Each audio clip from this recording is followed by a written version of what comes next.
तो मैं हर बार देखता हूं कि आपकी स्नेह वर्षा हर बार बढ़ती ही जाती है।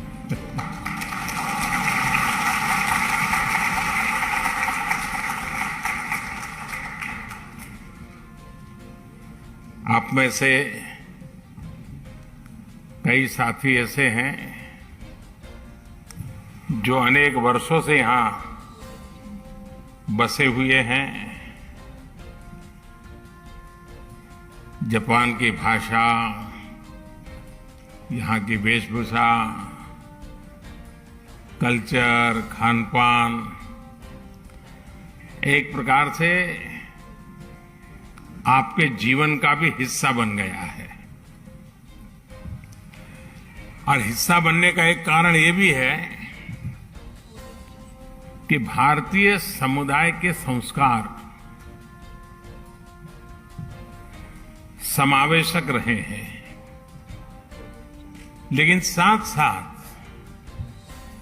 जापान में अपनी परंपरा, अपने मूल्य, अपनी जीवन पद्धति, उसके प्रति जो कमिटमेंट है वो बहुत गहरा है। और इस दोनों का मिलन हुआ है, इसलिए स्वाभाविक रूप से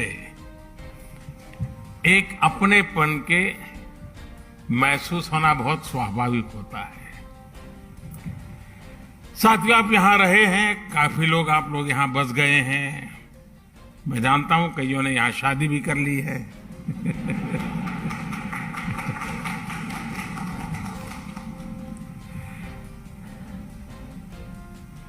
लेकिन ये भी सही है,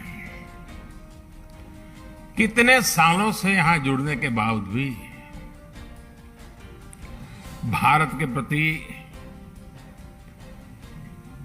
आपकी श्रद्धा, भारत के संबंध में जब अच्छी खबरें आती हैं तो आपकी खुशियों का पार नहीं रहता है, होता है ना।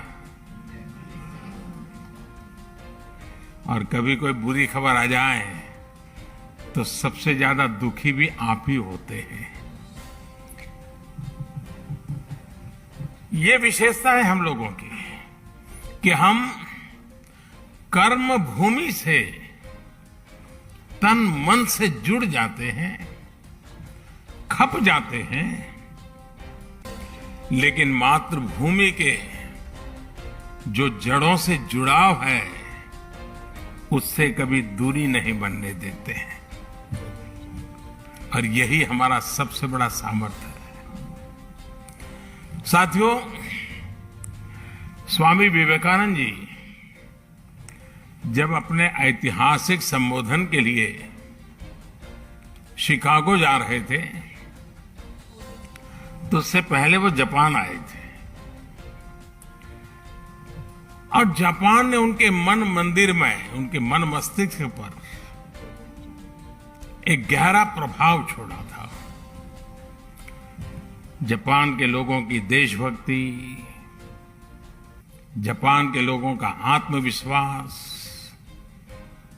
यहां का अनुशासन, स्वच्छता के लिए जापान के लोगों की जागरूकता,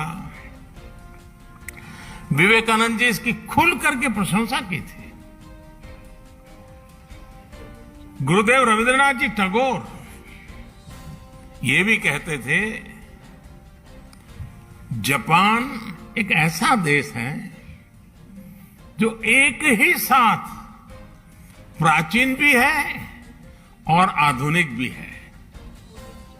और टैगोर ने कहा था,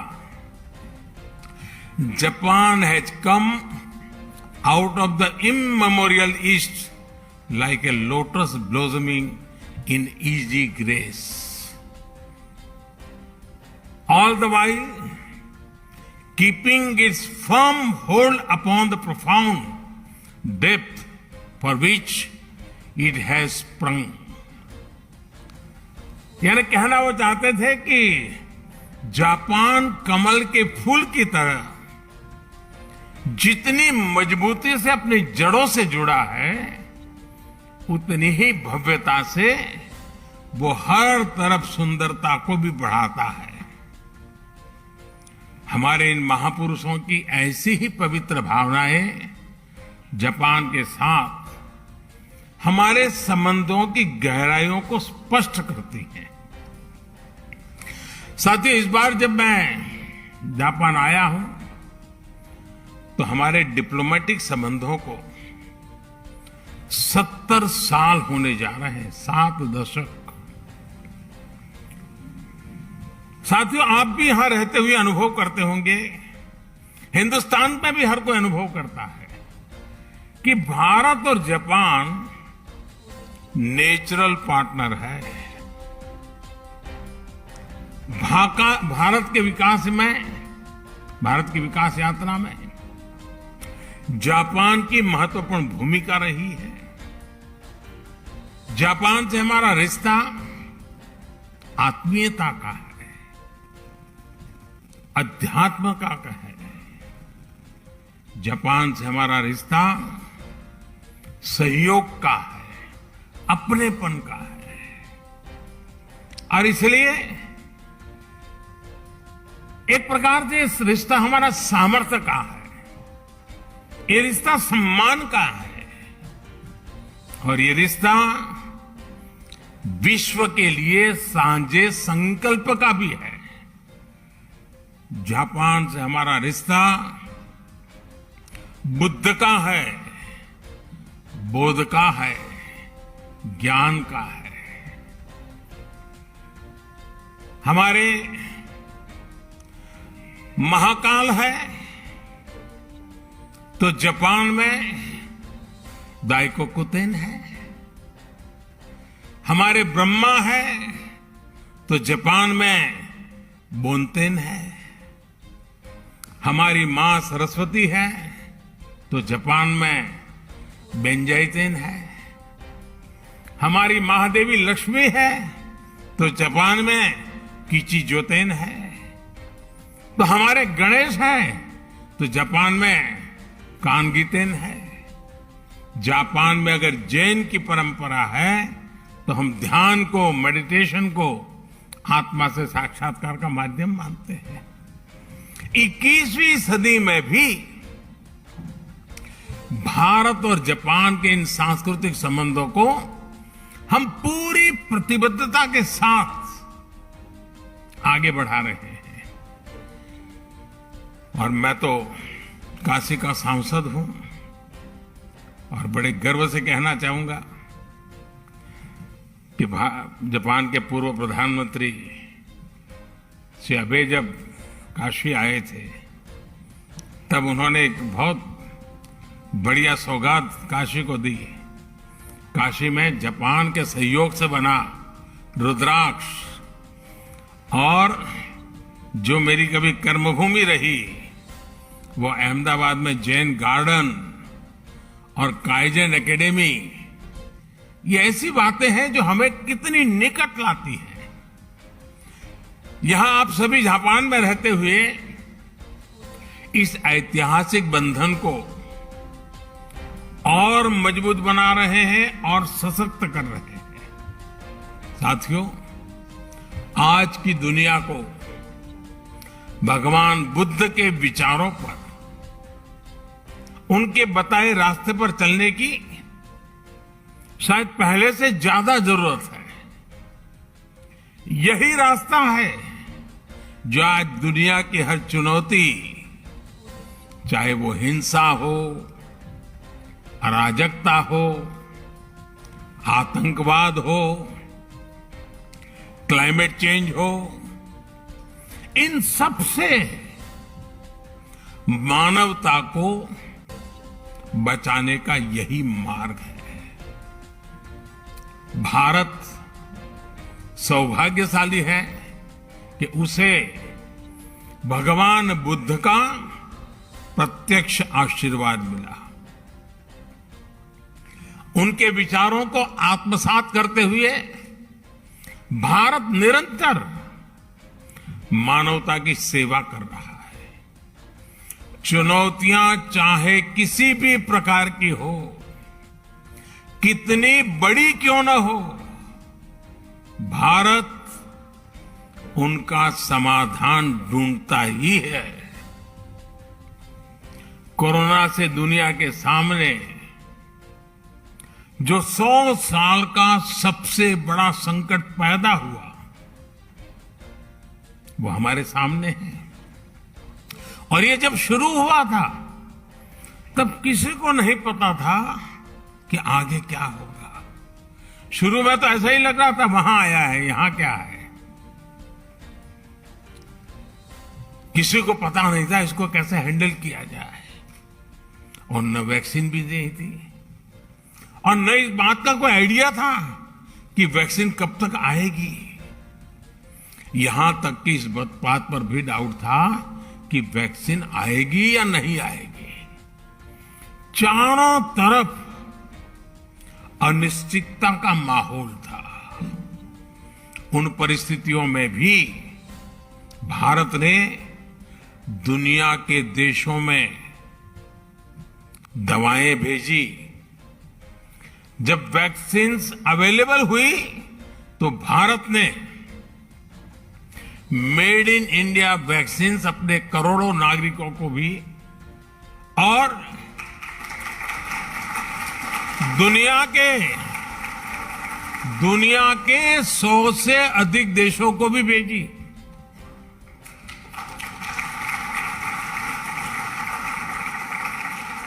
साथियों, अपनी स्वास्थ्य सेवाओं को और बेहतर बनाने के लिए भारत अभूतपूर्व निवेश कर रहा है। दूर सुदूर क्षेत्रों में भी स्वास्थ्य सुविधाएं पहुंचे, इसके लिए देश भर में लाखों नए वेलनेस सेंटर्स बनाए जा रहे हैं।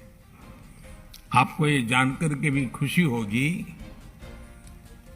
शायद आज आपने भी सुना होगा, वर्ल्ड हेल्थ ऑर्गेनाइजेशन WHO ने भारत की आशा वर्कर्स, आशा बहनों को director generals global health leader award से सम्मानित किया है।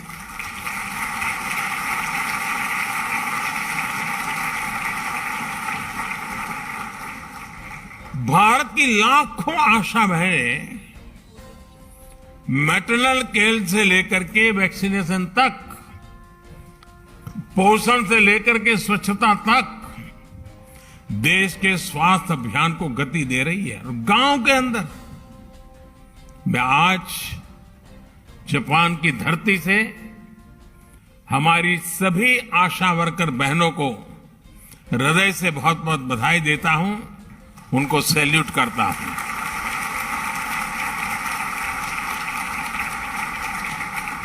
साथियों, भारत आज किस तरह वैश्विक चुनौतियों का मुकाबला करने में मदद कर रहा है, इसका एक और उदाहरण एनवायरनमेंट का भी है। आज क्लाइमेट चेंज विश्व के सामने मौजूद एक महत्वपूर्ण संकट बन गया है। हमने भारत में इस चुनौती को देखा भी और उस चुनौती से स्थायी समाधान के लिए रास्ते भी खोजने की दिशा में हम आगे बढ़े। भारत ने 2070 तक नेट जीरो के लिए कमिट किया है।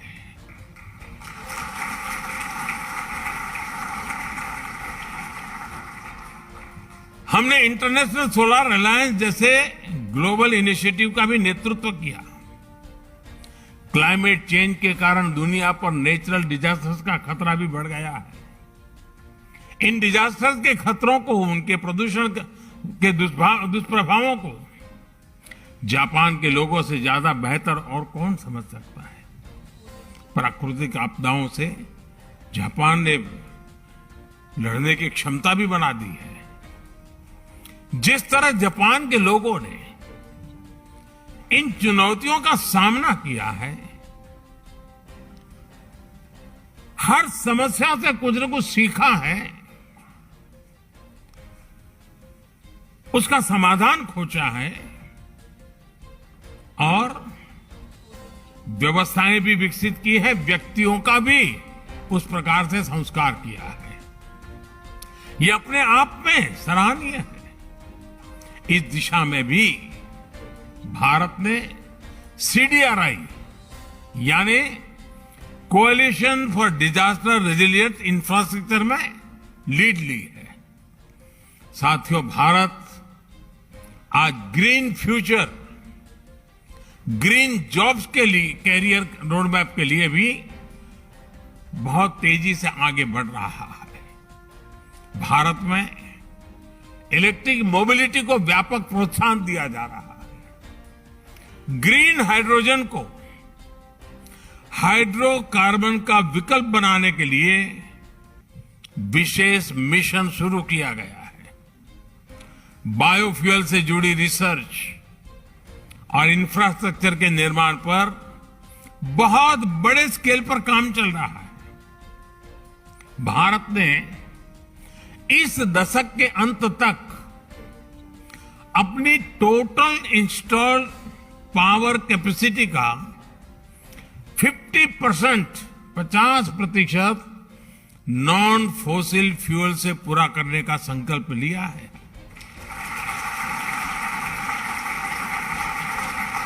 साथियों, समस्याओं के समाधान को लेकर भारतीयों का जो ये आत्मविश्वास है,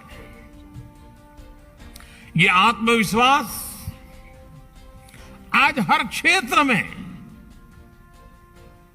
हर दिशा में, हर कदम पर दिखाई देता है। ग्लोबल सप्लाई चेन को जिस प्रकार बीते 2 सालों में नुकसान पहुंचा है, पूरी सप्लाई चेन सवालिया निशान में घिरी हुई है। आज सारी दुनिया के लिए ये अपने आप में एक बहुत बड़ा संकट बना हुआ है। भविष्य में ऐसी स्थिति से बचने के लिए हम आत्मनिर्भरता के संकल्प के साथ आगे बढ़ रहे हैं।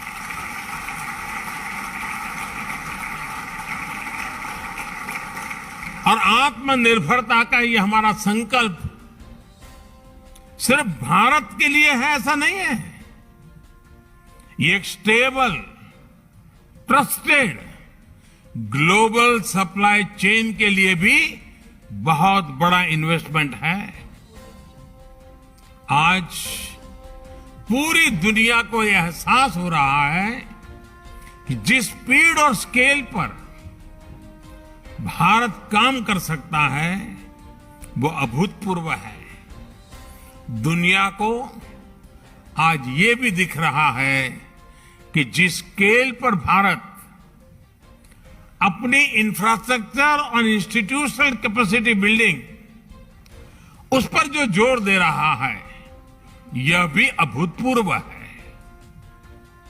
मुझे खुशी है कि हमारी इस कैपेसिटी के निर्माण में जापान एक अहम भागीदार है। Mumbai Ahmedabad high speed rail हो, दिल्ली मुंबई इंडस्ट्रियल कॉरिडोर हो, डेडिकेटेड फ्रेट कॉरिडोर हो, ये भारत जापान के सहयोग के बहुत बड़े उदाहरण हैं। साथियों, भारत में हो रहे बदलावों में एक और खास बात है।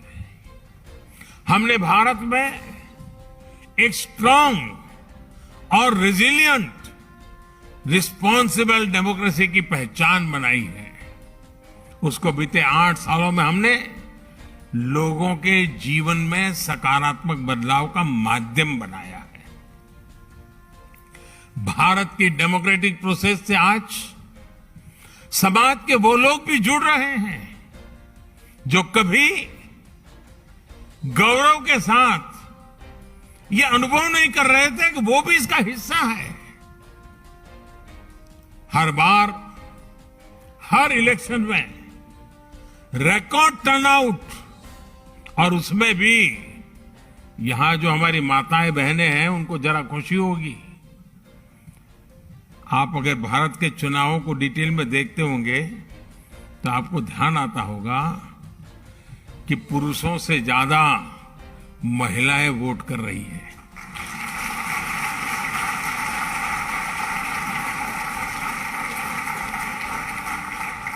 ये इस बात का प्रमाण है कि भारत में डेमोक्रेसी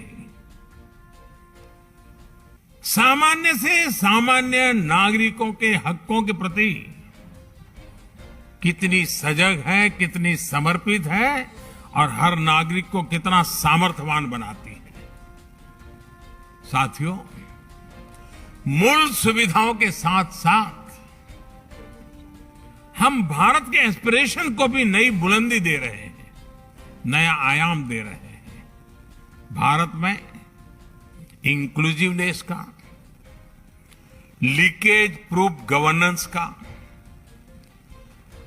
यानी एक ऐसी डिलीवरी व्यवस्था,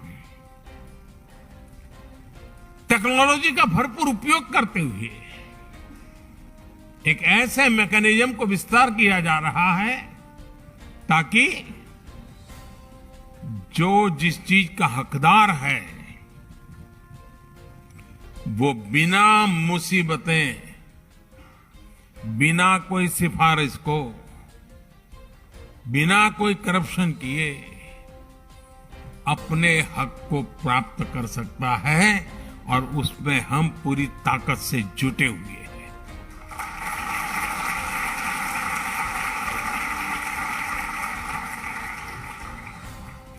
और टेक्नोलॉजी के इस उपयोग ने,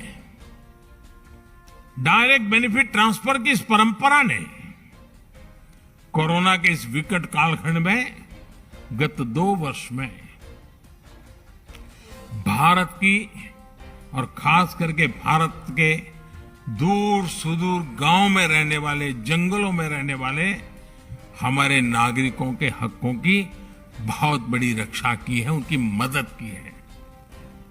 साथियों, भारत का बैंकिंग सिस्टम इन मुश्किल हालात में भी निरंतर चलता रहा, और उसका एक कारण भारत में जो डिजिटल रिवॉल्यूशन आया है, डिजिटल नेटवर्क की जो ताकत बनी है, उसका ये परिणाम मिल रहा है। और आपको साथियों जानकर के खुशी होगी, पूरी दुनिया में जो डिजिटल ट्रांजैक्शन होते हैं ना, कैशलेस, यहां जापान में तो आप लोग टेक्नोलॉजी से भली भांति परिचित रहते हैं, लेकिन ये बात सुनकर के आनंद होगा, आश्चर्य होगा और गर्व होगा। पूरे विश्व में जितना भी डिजिटल ट्रांजैक्शन होता है उसमें से 40% अकेले भारत में होता है।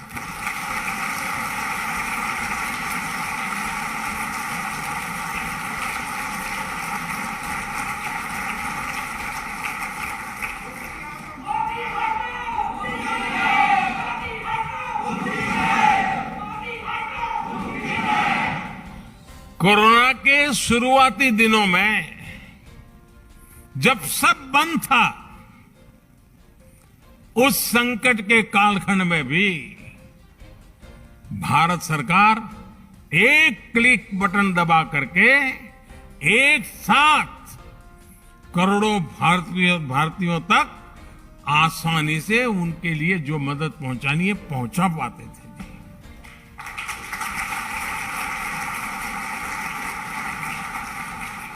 और जिसके लिए मदद तय थी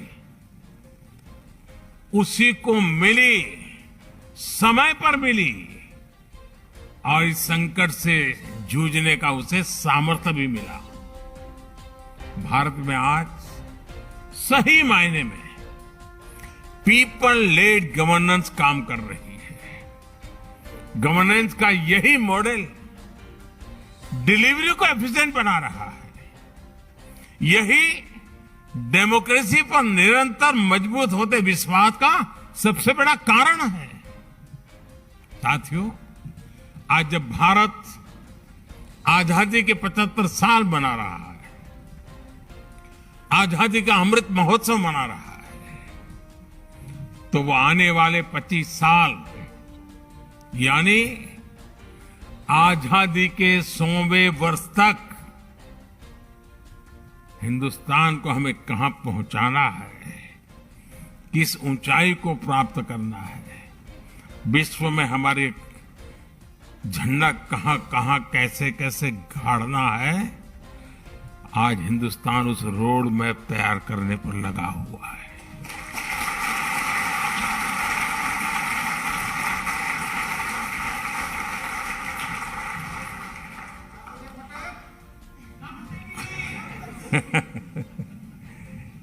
आजादी का ये अमृतकाल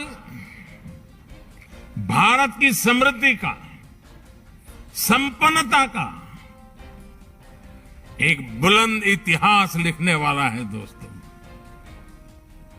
मैं जानता हूं कि ये जो संकल्प हमने लिए हैं, ये संकल्प आप पे बहुत बड़े हैं, लेकिन साथियों, मेरा जो लालन पालन हुआ है, मुझे जो संस्कार मिले हैं, जिन जिन लोगों ने मुझे गढ़ा है, उसके कारण मेरी भी एक आदत बन गई है। मुझे मक्खन पर लकीर करने में मजा नहीं आता है, मैं पत्थर पर लकीर करता हूं।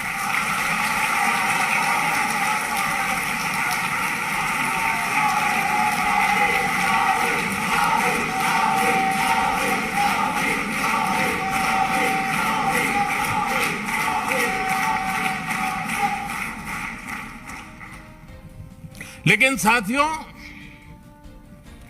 सवाल मोदी का नहीं है। आज हिंदुस्तान से 130 करोड़ लोग, और मैं जापान में बैठे हुए लोगों के भी आंखों में वही देख रहा हूं, आत्मविश्वास।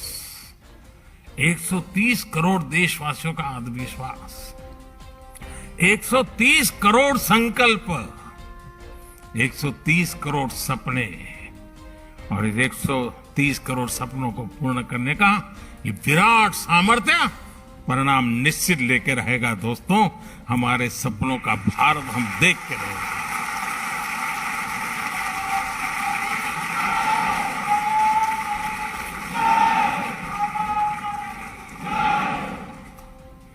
आज भारत अपनी सभ्यता, अपनी संस्कृति, अपनी संस्थाओं के,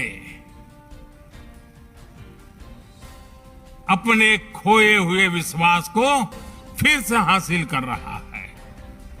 दुनिया भर में कोई भी भारतीय आज सीना तान करके, आंख में आंख मिला करके हिंदुस्तान की बात बड़े गर्व से कर रहा है। ये परिवर्तन आया है।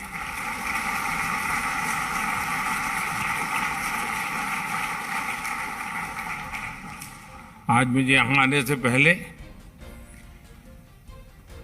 भारत की महानताओं से प्रभावित कुछ लोग जो अपना जीवन खपा रहे हैं, ऐसे लोगों के दर्शन करने का मुझे मौका मिला, और बड़े गर्व से वो कह रहे थे योग की बातें, वो योग को समर्पित है। जापान में भी शायद ही कोई होगा जिसको योग की कल्पना न हो। हमारा आयुर्वेद, हमारी पारंपरिक चिकित्सा पद्धति, आजकल तो हमारे मसाले सब दूर, उसकी मांग बढ़ रही है। लोग हमारी हल्दी मंगवा रहे हैं। इतना ही नहीं साथियों, हमारी खादी, वरना तो आजादी के बाद धीरे धीरे धीरे धीरे उन नेताओं के कॉस्ट्यूम बनकर के रह गई थी।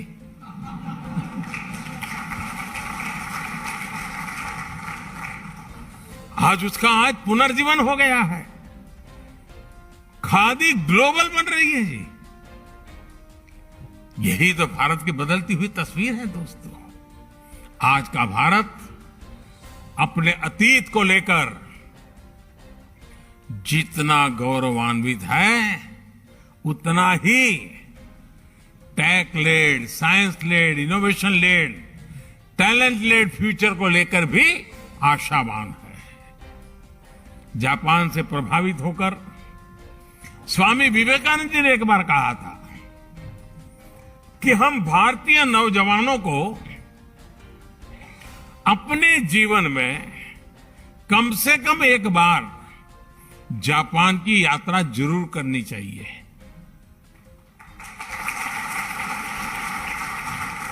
आप लोग ये वाक्य पढ़ करके आएंगे हो ऐसा मैं तो नहीं मानता हूं, लेकिन विवेकानंद जी ने भारत के लोगों को कहा था कि भाई एक बार देखकर तो आओ जापान है कैसा। साथियों, उस जमाने में स्वामी विवेकानंद जी ने जो कहा था, आज के युग के अनुरूप उसी बात को, उसी सद्भावना को आगे बढ़ाते हुए मैं कहना चाहूंगा कि जापान का हर युवा अपने जीवन में कम से कम एक बार भारत की यात्रा करे।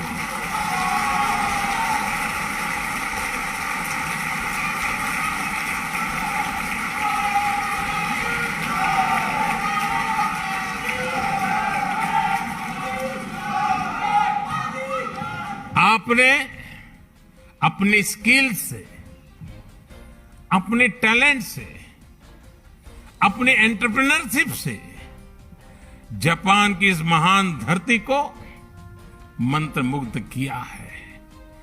भारतीयता के रंगों से, भारत की संभावनाओं से भी आपको जापान को लगातार परिचित कराना है।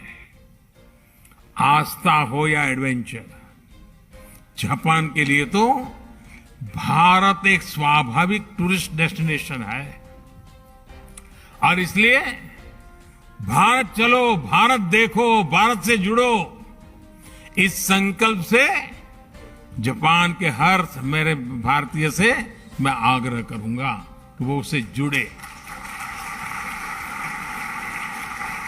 मुझे विश्वास है कि आपके सार्थक प्रयासों से भारत जापान की दोस्ती को नई बुलंदी मिलेंगी।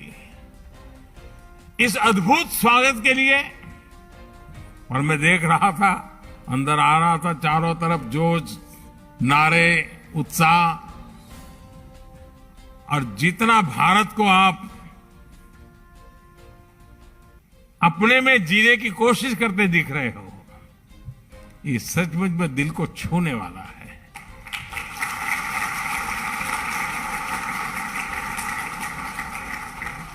आपका ये प्यार, ये स्नेह हमेशा बना रहे। इतनी बड़ी तादाद में आकर के, और मुझे बताया गया कि जापान में से सिर्फ टोक्यो से नहीं, बाहर से भी कुछ साथी आज आए हैं। पहले मैं आया करता था, इस बार नहीं आ पाया था, आप भी आ गए। लेकिन मुझे अच्छा लगा, आप सबके दर्शन करने का अवसर मिला। मैं फिर एक बार आप सबका बहुत बहुत धन्यवाद करता हूं, हृदय से आभार व्यक्त करता हूं। भारत माता की, भारत माता की, भारत माता की बहुत बहुत धन्यवाद।